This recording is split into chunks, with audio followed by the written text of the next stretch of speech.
एक बार एक लड़का एक बौद्ध भिक्षु के पास आया और उनका अभिवादन करने के बाद उस लड़के ने उनसे प्रार्थना की कि भंते, आप मुझे मुक्ति का मार्ग बताइए। फिर उस लड़के को उन बौद्ध भिक्षु ने बहुत ध्यान से देखा और कहा कि ये 2 लाइनें हैं एक कविता की, इसे आप दोहराइए।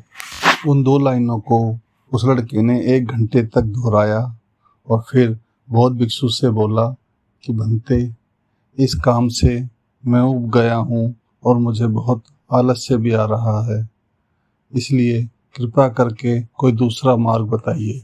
फिर वह बौद्ध भिक्षु उस लड़के को लेकर एक तालाब के किनारे गए और तालाब के किनारे खड़े होकर उन बौद्ध भिक्षु ने उस लड़के से कहा कि आप पानी में देखो, आपको क्या दिखाई दे रहा है।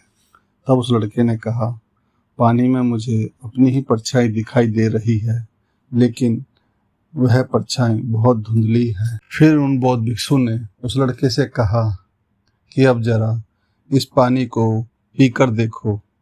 और जैसे ही वह लड़का पानी पीने के लिए नीचे झुका, तभी उन बौद्ध भिक्षु ने उसका सर पानी में डुबो दिया। फिर वह लड़का सांस लेने के लिए पानी में बहुत बुरी तरह छटपटाने लगा।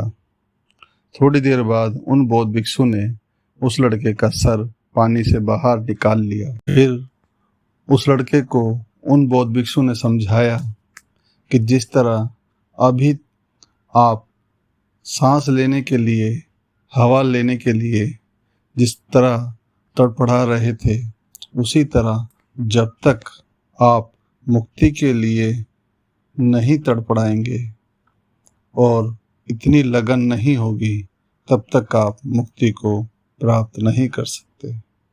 बस इतना सुनते ही उस लड़के की समझ में सब कुछ आ गया और अपने मुक्ति के मार्ग पर लगन से लग गया।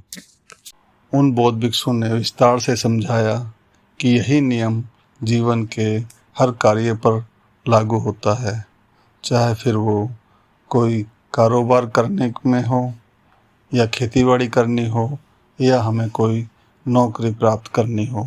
सभी में हमें पूरी लगन के साथ तल्लीन होना पड़ता है, तभी हमें कामयाबी मिलती है।